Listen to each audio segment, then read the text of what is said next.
Трагические судьбы, исторические перипетии, ярчайшие события нескольких столетий. Хотите почувствовать магическую связь времен и увидеть подлинные предметы разных эпох? Добро пожаловать в Новодевичий монастырь в Москве.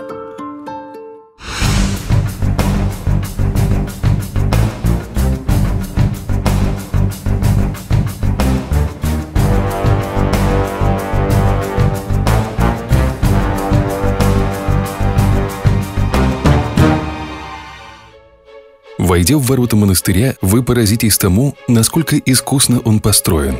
Почти весь архитектурный ансамбль выполнен в стиле московского барокко. Кирпич с белокаменными деталями, а крепостные стены, наподобие кремлевских, увенчаны двурогими зубцами. Самое старое здание в обители – это монументальный Смоленский собор. Он знаменит своими уникальными росписями XVI века. Они посвящены святым воинам, русским князьям и чудесным исцелениям смоленской иконы Божьей Матери. А пятиярусный позолоченный иконостас собора выполнен по заказу самой царевны Софьи. Одна из своеобразных построек обители – это старинная трапезная с церковью Успения. Уникальность ее архитектуры состоит в том, что сводчатый потолок площадью почти 400 метров не имеет здесь ни одной опоры.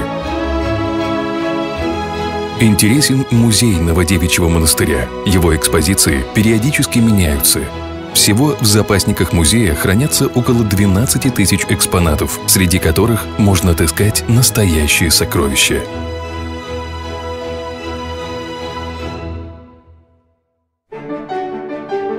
За 5 веков своего существования эти стены были свидетелями многих событий, и само предназначение монастыря многократно менялось.